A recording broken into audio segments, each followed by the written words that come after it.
నమస్తే మాస్టర్స్. మనము ఈరోజు చక్కగా పరమ గురువుల సుపథం సిడబ్ల్యూ బీటర్ గారు వ్రాసింది. తెలుగులో మద్దాలి వెంకటాచలం గారు అనువదించారు. ఇంగ్లీష్లో ఈ పుస్తకం పేరు the master and the path అనే పేరుతో చక్కగా మనం క్రియాయోగ ఆ పరంపర గురించి తెలుసుకుంటున్నాము అని అనుకోవచ్చు. ఆ సో ఆ పరమ గురువులు ఎలా ఉంటారు, వాళ్ళ యొక్క జీవన విధానం ఏంటి, అసలు వాళ్ళ ఆ మార్గం ఏంటి, వాళ్ళు ఎందుకు వచ్చారు, ఎలా ఈ భూమి మీద వాళ్ళ పనులు ఏంటి, ఇవన్నీ కూడా మనం వివరంగా తెలుసుకుంటున్నాం. ఈరోజు మనం ఆ, రెండో చాప్టర్ మధ్యలో ఉన్నాము. పరమ గురువుల స్థూల శరీరాలు అనే అధ్యాయం మధ్యలో ఉన్నాము. పరమ గురువుల కార్యకలాపాలు ఏంటో మనం తెలుసుకుందాం. పరమగురువులకు ఒక సొంత తోట ఉంది. ఆయనకు కొంత స్వంత భూమి కూడా ఉంది. నౌకర్లతో దానిని సాగు చేయిస్తారు. ఇంటి ఇంటి దగ్గర పూలు పూసే పొదలు ఉన్నాయి. లెక్కలేని పుష్పాలు స్వేచ్ఛగా విరబూస్తూ ఉంటాయి. ఆ తోటలో నుండి ఒక సెలయేరు ప్రవహించి చివరకు ఒక చిన్న జలపాతం అవుతుంది. దానిపై ఒక చిన్న వంతెన కట్టబడింది. పరమగురువులు తరచూ ఇక్కడ కూర్చుని భావతరంగాలను, ఆశీర్వాదాలను తమ ప్రజలపై ప్రసరింపచేస్తూ ఉంటారు. అకస్మాత్తుగా చూసేవారికి ఆయన ప్రకృతిని చూస్తూ విహంగ గానాన్ని, సెలయేటి జలాల చిందులను, నీటి సవ్వడిని అలక్ష్యంగా వింటూ నిర్వివ్యాపకంగా కూర్చున్నారు అని అనుకోవచ్చు. అప్పుడప్పుడు ఆయన తన పెద్ద పడక కుర్చీలో కూడా విశ్రాంతి తీసుకుంటూ ఉంటారు. ఇదంతా మనము కుటూహుమి మహర్షి గారి గురించి తెలుసుకుంటూ ఉన్నామన్నమాట. ఆయన ఇల్లు, ఆయన ఆ, పద్ధతి అంతా వివరిస్తున్నారు. ఆయన ఆ, ఒక భూమి, సొంత తోట, దాంట్లో ఎలా చేస్తూ ఉంటారు అనేది చదువుతున్నాం కదా. దీంట్లో ఆ ఆ ఆ అందము, ఆ సెలయేరు, అవన్నీ కూడా, ఆ వర్ణన అంతా కూడా పక్కన పెడితే, అవి మనం ఒకసారి చదివితే తెలిసిపోతుంది, వివరంగా చెప్పుకోవాల్సిన అవసరం లేదు. కానీ దాంట్లో వివరంగా చెప్పాల్సిన ఒక ముఖ్యమైన భాగం ఉంది. పరమ గురువులు ఎప్పుడైనా సరే వాళ్ళ ఆలోచన అంతా కూడా ఆ, ప్రతి క్షణం కూడా వాళ్ళ మనస వాచ కర్మణ అంతా కూడా ఏం చేస్తూ ఉంటారంటే, భూమాత మరియు భూమాత మీద ఉండే మానవాళి మరియు సకల జీవుల యొక్క ఉన్నతి కోసమే వాళ్ళు పనిచేస్తూ ఉంటారన్నమాట. వాళ్ళ ఆలోచన చేసిన, సంకల్పం చేసిన ప్రతి ఒక్క క్షణం కూడా ఈ మానవాళి యొక్క ఉన్నతి కోసమే వాళ్ళు కృషి చేస్తూ ఉంటారు. కాబట్టి ఇక్కడ చెప్తున్నారన్నమాట. ఆయన ఎలా చేస్తారు వాళ్ళు అంటే, వాళ్ళ సంకల్పాన్ని, వాళ్ళ ఆలోచనని పెడతారనమాట.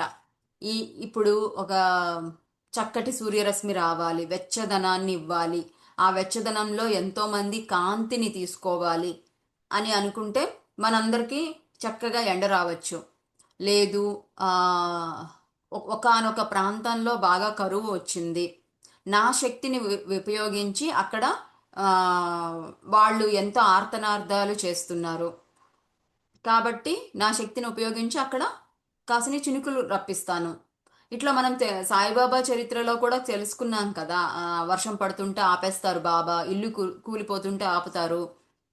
అలాగే ఆ, చాగంటి గారు ప్రవచనాల్లో చెప్తుంటారు, ఎక్కడ పతివ్రతలు ఉంటారో అక్కడ నెలలో ఒక వర్షం, 4 వర్షాలు కురుస్తాయి, వాటిల్లో ఒక వర్షం ఆ సన్మార్గంలో ఉండే స్త్రీల వలన కురుస్తుంది అని చెప్పారు.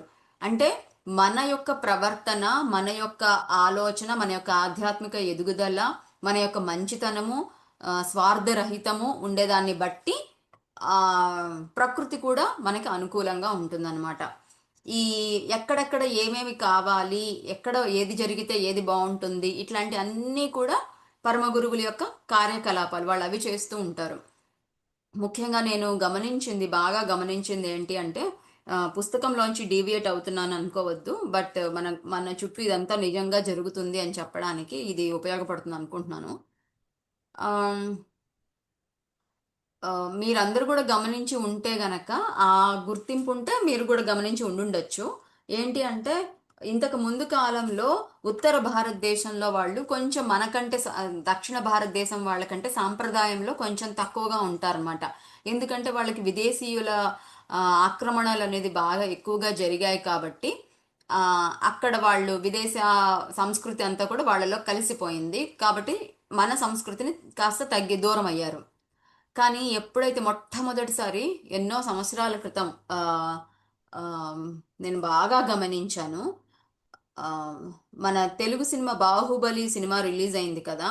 అది హిందీలో ఆ, సూపర్ డూపర్ హిట్ అయింది. వాళ్ళు ఎంత షాక్ అయిపోయారనమాట. అసలు సౌత్ ఇండియా అంటే పెద్దగా పెద్దగా వాళ్ళకి గౌరవము అట్లా ఏమి ఉండదు. ఏదో ఉంటారులే వాళ్ళు అట్లా అని అనుకునే ఆ, పద్ధతి కూడా ఉంది. అలాంటిది 2015లో ఈ సినిమా వచ్చినప్పుడు ఇంత సౌత్ ఇండియా అంటే ఏదో చిన్న సినిమాలు తీసుకుంటున్నారు, బాలీవుడ్ అనేది చాలా గొప్పది అని అనుకుంటూ ఉన్నాము. కానీ వీళ్ళు ఇంత గొప్ప హిట్ చేస్తారా అని చెప్పి ఒక కొంచెం పౌరుషం కూడా వచ్చి వాళ్ళు టకటక అదే సినిమా లాంటి ఎన్నెన్నో సినిమాలు తీశారన్నమాట. కానీ అన్నీ ఫ్లాప్ అయిపోయాయి. మళ్ళీ 'బాహుబలి 2' వచ్చింది. 2 వచ్చిన తర్వాత అది కూడా సూపర్ డూపర్ హిట్ అయిపోయింది. అప్పుడు ఇంకా వాళ్ళు మనల్ని బాగా గమనించడం మొదలు పెట్టారన్నమాట. అసలు ఏంటి వీళ్ళు, వీళ్ళ ఆలోచనలు ఏంటి, వీళ్ళ యొక్క మనం ఎందుకు ఫ్లాప్ చేసుకుంటున్నాం, వాళ్ళు ఎందుకు హిట్ చేయగలుగుతున్నారు అని ఆలోచన చేసి స్లోగా వాళ్ళు ఏం అర్థం చేసుకున్నారు అంటే నేను యూట్యూబ్లో అందరు మాట్లాడడం ఇవన్నీ చూడడం గమనించడంలో తెలుసుకున్నాను అనమాట. అప్పటిదాకా లేని భక్తి స్లోగా స్టార్ట్ అయింది మన కల్చర్ మీద, ఈ సంప్రదాయం మీద వాళ్ళకి స్టార్ట్ అయిందనమాట.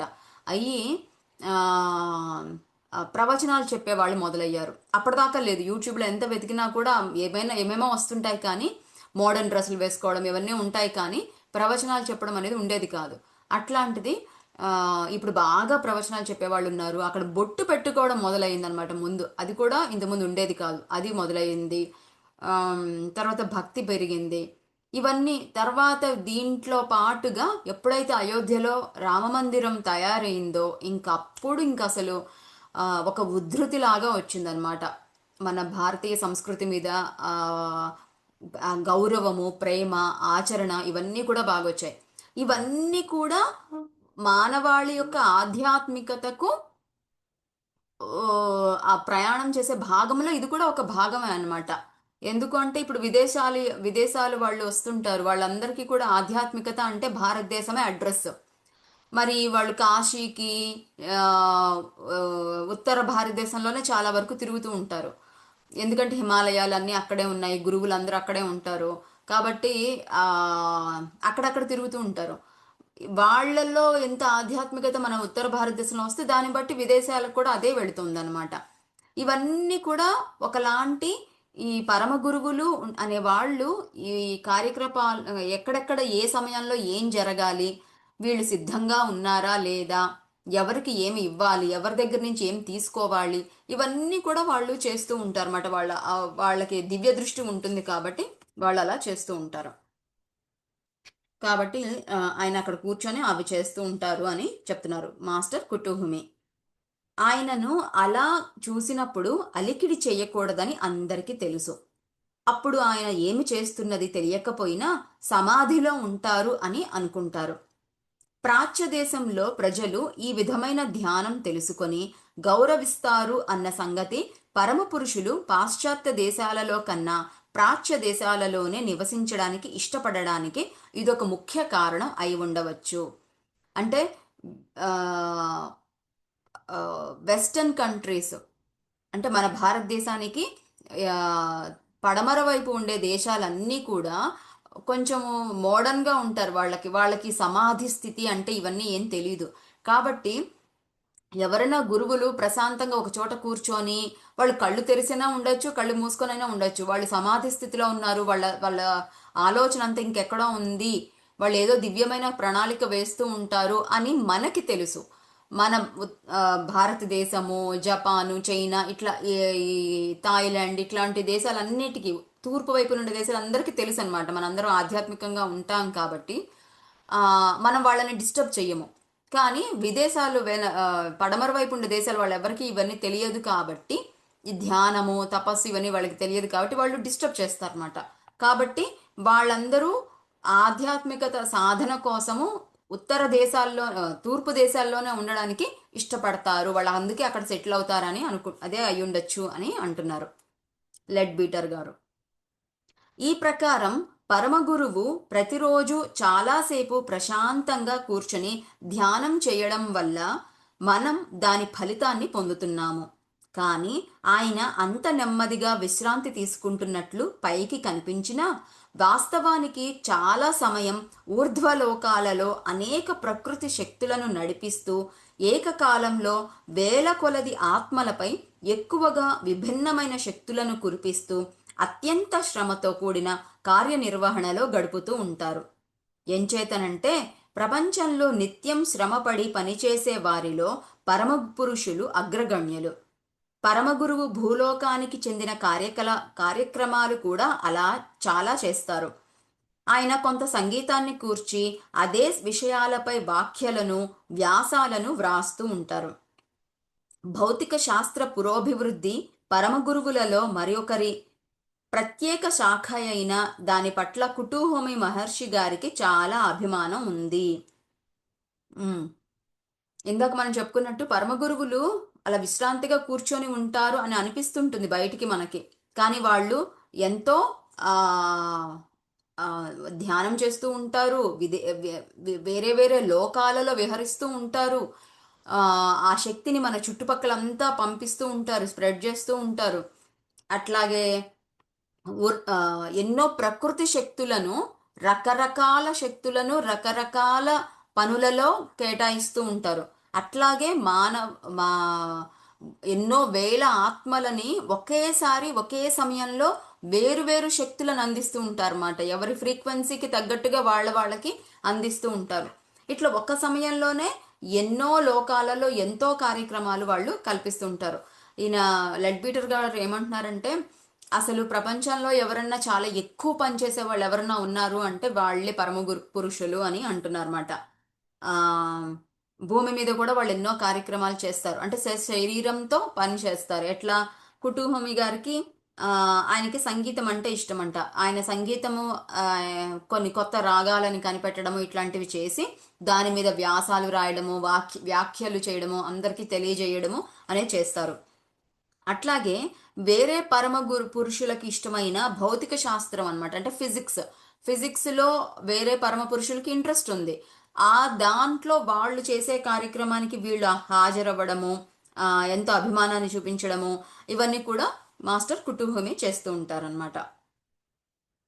ఆయన పదే పదే గౌరవర్ణం గల పెద్ద గుర్రంపై స్వారీ చేస్తూ ఉంటారు. గౌరవర్ణం అంటే నాకు తెలిసి నలుపు అని అనుకుంటున్నాను. మీకు ఎవరైనా తెలిస్తే చెప్పండి. గౌరీదేవి యొక్క వర్ణం అని అట్లా అనుకుంటున్నాను.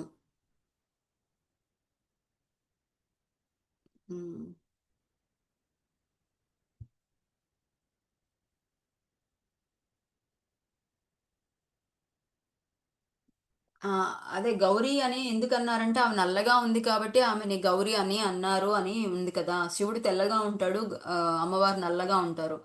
సో అందుకని ఆవిడకి గౌరీ అని పేరు అని విన్నాను. సో అందుకే గౌరవర్ణం అంటే నల్లని ఒక గుర్రంపై స్వారీ చేస్తూ ఉంటారు.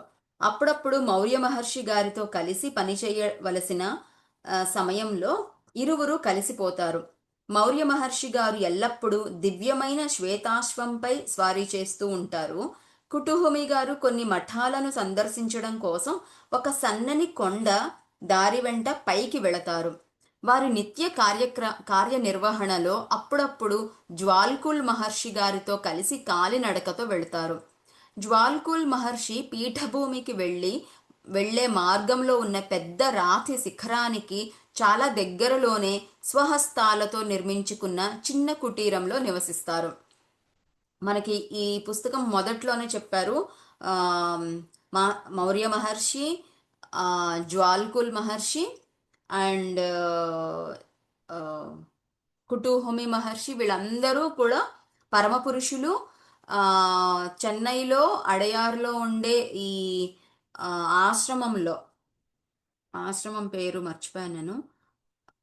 ఆశ్రమంలో వీళ్ళందరూ కూడా అనీబిసెంట్ అదే మేడం మేడం బ్లావెట్స్కి ఉండే ఆ ఆశ్రమం, ఆవిడ స్థాపించిన ఆశ్రమంలో వీళ్ళు ఉంటారు, వస్తుంటారు, అక్కడ కార్యక్రమాలు చేస్తూ ఉంటారు అని చెప్పారు కదా. అట్లాగే వారి వారి సొంత ఆ, స్థానాలు, ఆశ్రమాలు, కుటీరాలు ఏమన్నా ఉన్నాయో వాటి గురించి చెప్తున్నారు.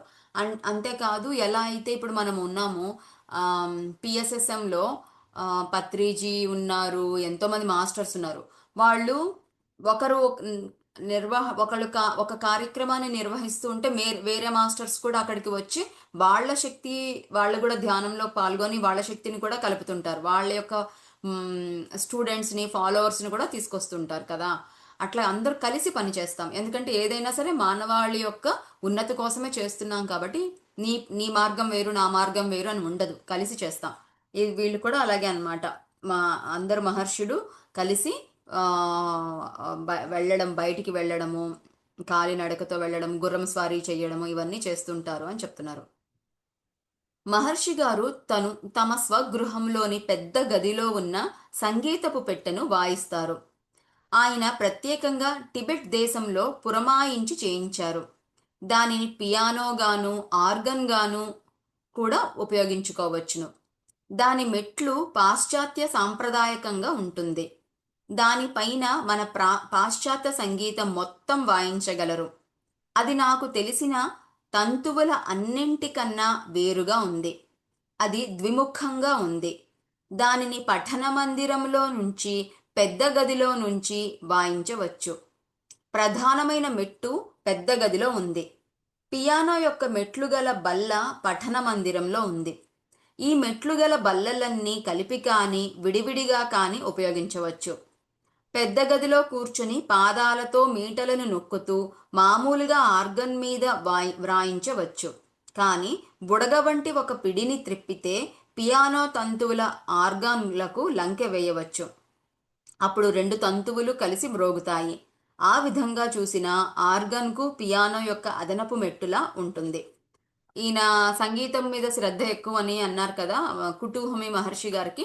ఆయన టిబెట్లో చేయించుకున్న పియానో, ఆర్గన్ ఇట్లా ఒకే వాయిద్యము రెండు మూడు సంగీత వాయిద్యాలుగా మార్చుకోవచ్చు. కొన్ని మీటలు తిప్పితే అవి అలా మార్చుకోవచ్చు అని వివరంగా చెప్తున్నారు. ఎందుకు ఇంత వివరంగా అవసరము అని అంటే నాకేమనిపిస్తుందంటే లెడ్ బీటర్ గారు దీనికి ఈ ప్రశ్నకి మొదట్లోనే సమాధానం చెప్పారు. ఏమనంటే చాలా మందికి కంటికి కనిపించేదే నమ్ముతారు, కనిపించనివి నమ్మరు. ఈ పరమ పురుషులకి అసలు శరీరం అనేది ఎప్పుడో ఎన్నో శతాబ్దాల క్రితం భూమి మీద నివసించి వాళ్ళ సాధన ద్వారా వాళ్ళు పైకి వెళ్ళిపోయారనమాట. శరీరులుగా వెళ్ళిపోయారు. ఎప్పుడు కావాలంటే అప్పుడు మళ్ళీ భూమి మీదకి వచ్చి పనిచేస్తూ ఉంటారు. ఎక్కడైతే ఉన్నతమైన శక్తి ఉంటుందో అక్కడ వచ్చి వాళ్ళు ఉంటారు.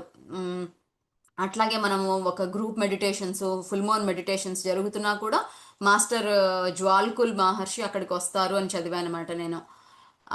ఇప్పటికీ కూడా అట్లాగే మనం జ్వాల్కుల్ మహర్షితో నేను మీతో ప్రయాణం చేయాలని ఉంది, మీ జ్ఞానాన్ని పొందాలనుకుంటున్నాను అని మనం వేడుకొని కూడా, మనం ప్రార్థించి కూడా ఆయన్ని మనం రప్పించుకోవచ్చు అనమాట.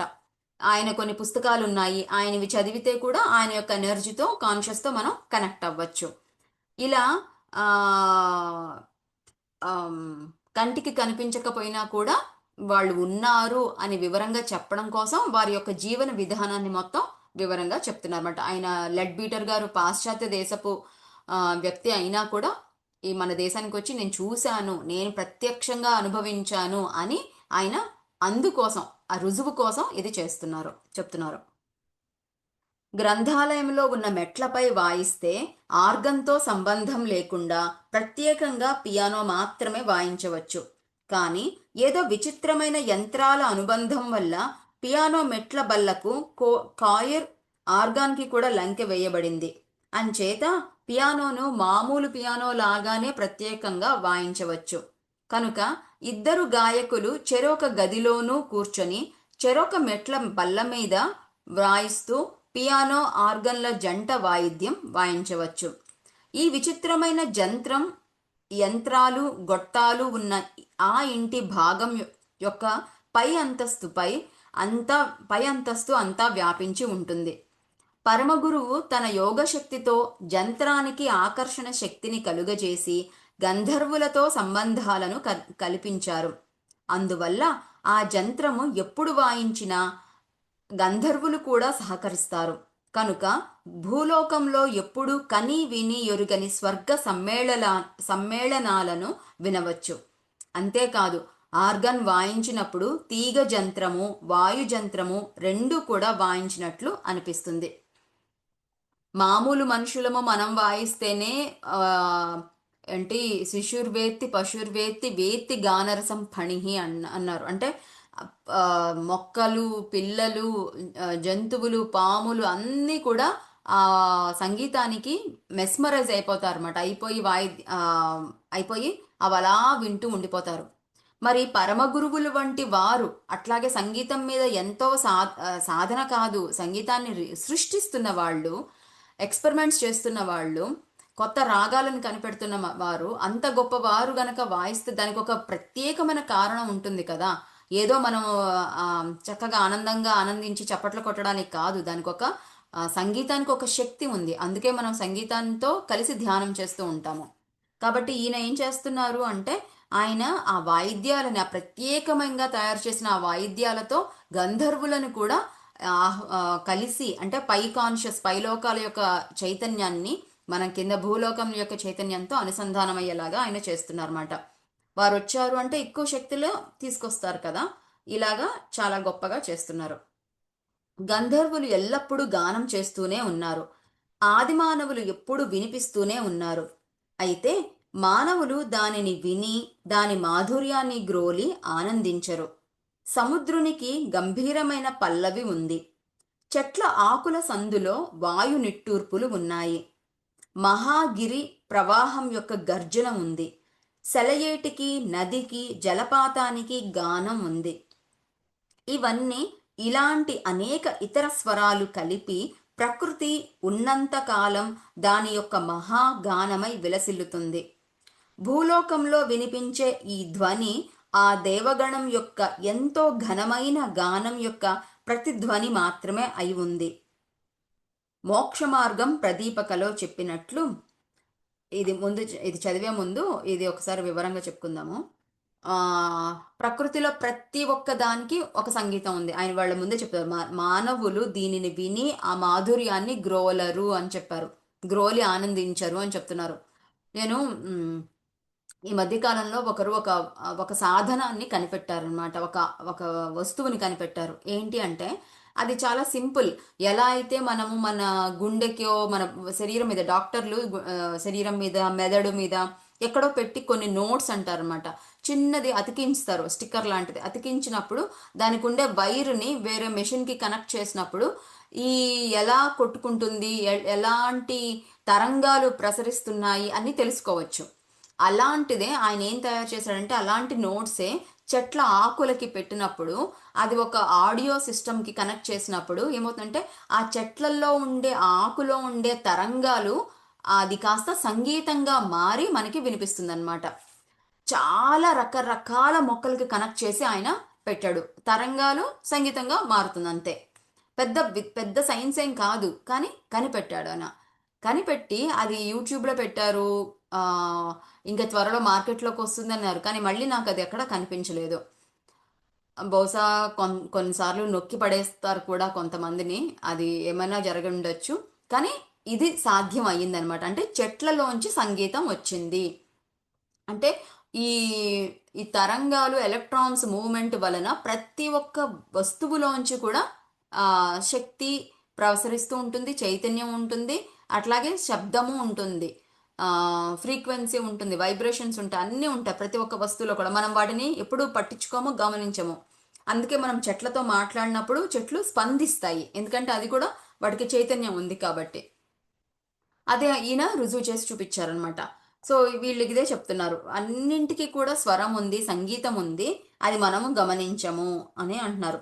మోక్ష మార్గ ప్రదీపిక అనే ఒక పుస్తకంలో ఏం చెప్పారు అంటే, నువ్వు మానవ మాతృడిగా ఉన్నంత వరకు ఆ మహా సంగీతంలో కొంత భాగం మాత్రమే నీ చెవికి వినిపిస్తుంది. నువ్వు వింటే శ్రద్ధగా దానిని జ్ఞాపకం ఉంచుకో. నీ చెవిలో పడిన దానిని ఏమాత్రం మరచిపోకు. దానివల్ల నిన్ను ఆవరించి ఉన్న మర్మం తెలుసుకునే ప్రయత్నం చెయ్యి. కాలం గడిచిన తరువాత నీకు గురువు యొక్క అవసరం ఉండదు. ఎంచేతంటే ఆ వ్యక్తికి వాణి ఉన్నట్లుగానే ఏదైతే వ్యక్తి నిలయం అవుతుందో దానికి కూడా వాణి ఉంది. చైతన్యానికే వాణి ఉంది. అది ఎప్పుడు నిశ్శబ్దంగా ఉండేది కాదు. చెవిటివాడివైన నువ్వు దాని నాదాన్ని రోదన అని భావిస్తావేమో. అలా కాదు, అది గీతం. నువ్వు ఆ సామరస్యంలోని అంశే అని తెలుసుకో. సామరస్య ధర్మాలను అనుసరించాలని కూడా దాని నుండి నేర్చుకో. చాలా పెద్ద పెద్ద విషయాలు చెప్పారు దీంట్లో.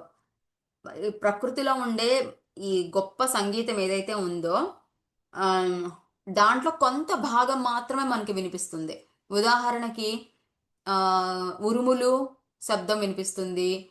ఆ, తర్వాత జల సలయేరు ప్రవాహము, జలపాతాల శబ్దము, సముద్రపు హోరు, వా చెట్లు గాలికి ఊగినప్పుడు ఆ, తుఫాను, ఇవన్నీ వినిపిస్తాయి. మన కొంత భాగమే, కానీ అవి ఏం చెప్తున్నాయి, ఏం తెలియజేస్తున్నాయి, అవన్నీ కూడా మనకి మనిషిగా ఉన్నంత వరకు మనకి తెలియదు. ఎందుకంటే మన చెవులు కొంతవరకు వినడానికే తయారు చేయబడ్డాయి. ఆ, బాహ్య బాహ్య శరీరము.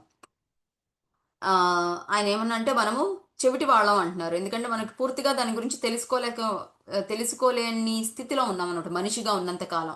కాబట్టి ఆ, అది అది అలా కాదు. నువ్వు అది ఊరికే శబ్దాలేమో, ఆ, లేదా ప్రకృతి ఎప్పుడు కామ్గా ఉంటుందనో, లేదంటే చైతన్యం చైతన్యం అనేది అసలు అంటే చైతన్యం అంటే ఇప్పుడు భగవంతుడిని మనం ఎలా చూస్తామో, ఒక విగ్రహంలోనో ఒక పటంలోనో చూస్తాం. ఆయన ఎప్పుడు కామ్గా ఉంటాడు, ఏం చెయ్యడు అని అనుకుంటూ ఉంటాం. కాదు, అది నిశ్శబ్దం కాదు. వారి దగ్గర నుంచి ఆ ఎనర్జీస్ వస్తూనే ఉంటాయి. అదొక గీతము అని చెప్తున్నారు. అంతేకాదు, ముఖ్యమైన విషయం ఏంటంటే ఈ ప్రకృతిలో ఇదంతా ప్రకృతి, నేను మనిషిని అని అనుకుంటున్నామేమో.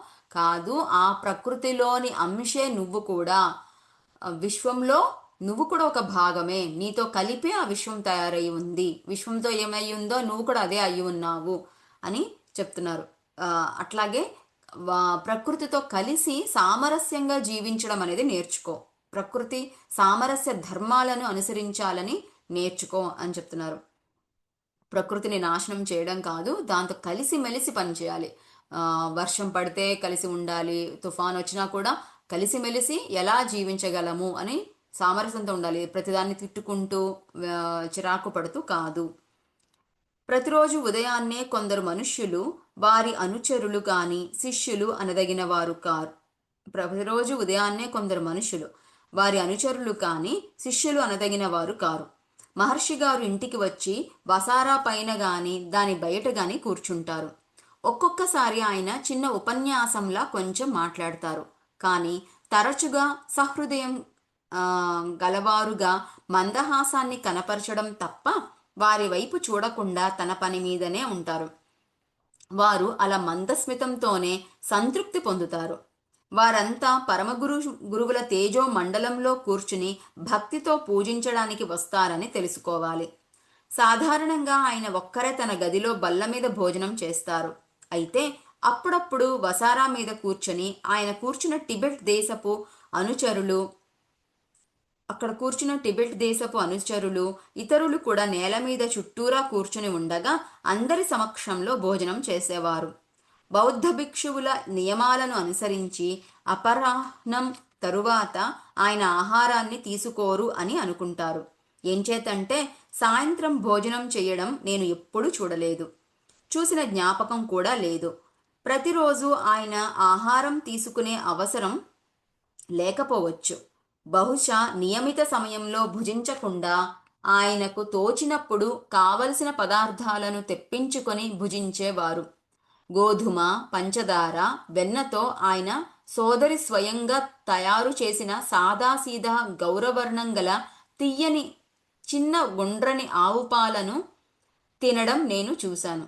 ఆవు పాలను, అదే అక్కడేదో తప్పుపడింది అనుకుంటా, అదేదో స్వీట్ తయారు చేసుకొని తింటున్నారు. ఆయన అన్నం కూరలు కూడా తినేవారు. కూర పప్పు పులుసులా కొద్ది పలుచగా ఉండేది. భోజన సమయంలో ఆయన చిత్రమైన బంగారు గరిటను వాడేవారు. దాని చివర అతి రమ్యమైన ఏనుగు విగ్రహం ఉంది. ఆ గరిట కాడకు విచిత్రమైన వంపుతో అమర్చబడి ఉంది. అది వంశపారంపరంగా వస్తున్న కుటుంబ ఆస్తుల్లో ఒకటి. అతి పురాతనమైనది, అమూల్యమైనది. సాధారణంగా ఆయన తెల్లని దుస్తులు ధరించేవారు. గెలుల్ప గెలుల్ప తెగవారి కాషాయ దుస్తులను ధరించే అరుదైన సందర్భంలో ఆయన రోమన్ల కూలీను పోలిన పడగలాంటి తలపాగాను ధరించేవారు. మరెప్పుడు కూడా ఆయన ఎలాంటి శిరోధారణ చేసినట్లు నాకు గుర్తులేదు. మౌర్య మహర్షి గారు సామాన్యంగా తలపాగా ధరించేవారు. ఇది మనం ప్రస్తుతం కుటుంబమి గురించి తెలుసుకుంటున్నాము. ఆయన ఎలా భోంచేస్తారు ఇదంతా చేశారు కదా. ఇక్కడ ముఖ్యంగా మనం తెలుసుకోవాల్సింది ఏంటి అంటే ఆయన అనుచరులు అని చెప్పచ్చు, కానీ శిష్యులు అని కాదనమాట. శిష్యులు అంటే ఏంటి? గురువు గారు చెప్పింది చెప్పినట్టు చేసి గురువుగా తయారయ్యే వాళ్ళనే శిష్యులు అంటాం. అనుచరులు అంటే ఏంటంటే తానా అంటే తందానా అనుకొని భజన చేస్తాం అనమాట, అంతే. గురువు గారు ఎవరన్నా ఉంటే అక్కడ వెళ్ళి భజన చేసేసి వాళ్ళని పూజించి వచ్చేస్తాం, అంతే. వాళ్ళు ఏం చెప్పినా కూడా పెద్దగా పట్టించుకోము, వినము, ఆచరణలో పెట్టము, మన జీవితాన్ని మార్చుకోము అనమాట. అలాంటి వాళ్ళు అనుచరులు అవుతారు. శిష్యులు అయితే మాత్రం గురువు గారుగా శిష్యులు కాస్త గురువుగా మారిపోతారనమాట. గురువుని మించిన శిష్యులు అంటారు కదా. సో అట్లా ఇంకా ఇప్పుడు ఇప్పుడు వచ్చిన వాళ్ళు ఎవరు అంటే అనుచరులు, అంటే జస్ట్ దండం పెట్టుకొని పూజ చేసేవాళ్ళు మాత్రం. అలా అనుచరులు వచ్చినప్పుడు ఆయన కొద్దిగా ఏదో మాట్లాడతారంట, ఎప్పుడు కూడా ఒక చిరునవ్వుతో ఉండిపోతారు. కొన్నిసార్లు వాళ్ళందరితో కలిసి కూడా భోజనం చేస్తారు. వారు ఏమేమి తింటారు, ఎలాంటి దుస్తులు ధరిస్తారు అని తెలుసుకున్నాము. ఇతర నివాస గృహాలు. లోయకు ఎదురుగా చాలా క్రింద గుహద్వారానికి చిన్న దేవాలయంకు చాలా దగ్గరగా మౌర్య మహర్షి గారి ఇల్లు ఉంది. దాని పద్ధతి కేవలం వేరుగా ఉంది. దానికి అధమం 2 అంతస్తులు ఉన్నాయి. వీధి వైపున ప్రతి అంతస్తులోనూ అద్దాలతో అలంకరించిన వసారాలు ఉన్నాయి. మౌర్య మహర్షి గారి జీవన పద్ధతి ఏర్పాట్లు చాలా వరకు కుటూహమి మహర్షి గారి పద్ధతిగానే పోలి ఉండేది. సో వారిద్దరి పద్ధతులు ఒకేలాగా ఉంటాయంట. ఇల్లు అంతా కూడా జీవన పద్ధతి అంతా దాదాపు ఏ పరమగురువైనా కూడా, పరమగురువుల దాకా కాదు, ఏ గురువైనా కూడా ఒక సాధన చేసి ఒక స్థితికి వచ్చిన తర్వాత వారి యొక్క ముఖ్యమైన అవసరాలు, ముఖ్యమైన ఆలోచనలు, జీవన విధానము అన్నీ కూడా ఒకేలా ఉంటాయి కదా. ఏరుకు ఎడమవైపున ఉన్న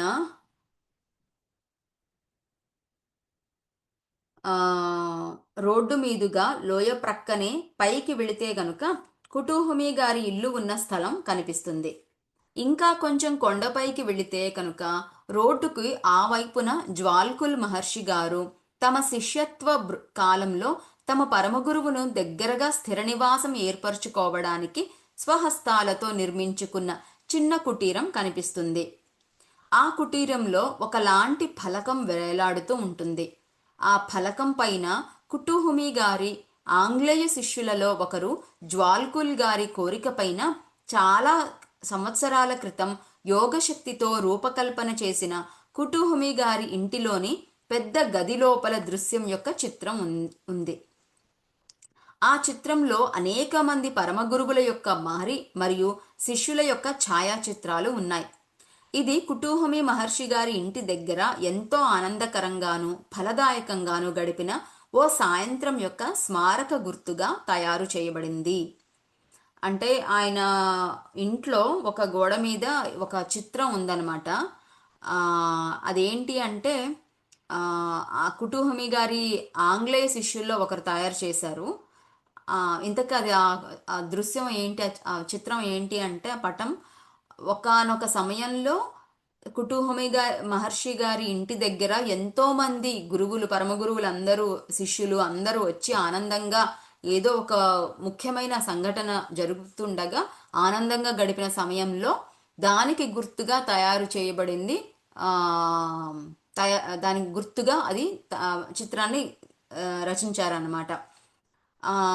బహుశా అది అక్కడ వేలాడుతూ ఉంది అని చెప్పారు. అక్కడ వేలాడడం అనేది జ్వాల్కుల్ మహర్షి గారి కోరిక మీద కూడా అక్కడ అది ఏర్పాటు చేశారు. అంతేకాదు ఇది ఎలా తయారు చేశారంటే యోగ శక్తితో తయారు చేశారనమాట. యోగ శక్తితో అంటే ఒక ఫోటో తీసినట్టుగా అనమాట. యోగ శక్తితో ఆ సమయంలో అక్కడ ఎవరెవరు ఉన్నారు, ఆ ఇంటి వసారా, ఆ ప్రాంతం అంతా కూడా వచ్చేలాగా యోగ శక్తితో ఆ చిత్ర రూపకల్పన జరిగింది. ప్రథమ రేఖకు చెందిన సిద్ధ పురుషులు. ఓకే. మ్, మ్, ఇది మనం ఇంకొకసారి చదువుకుందాము. ఎందుకంటే ఈ భాగం అనేది మళ్ళీ కొత్తగా మొదలవుతుంది అండ్ అది ఆ, చాలా వివరంగా ఉంది. కాబట్టి కాసేపు మనం ధ్యానం చేసుకుందాం మాస్టర్స్. ఎవరికైనా ఏమన్నా షేర్ చేస్తారా? ఎవరన్నా ఏమైనా క్వశ్చన్స్ కానీ? 100%. ముందుగా అందరికీ చక్కగా విన్నందుకు థ్యాంక్ యూ.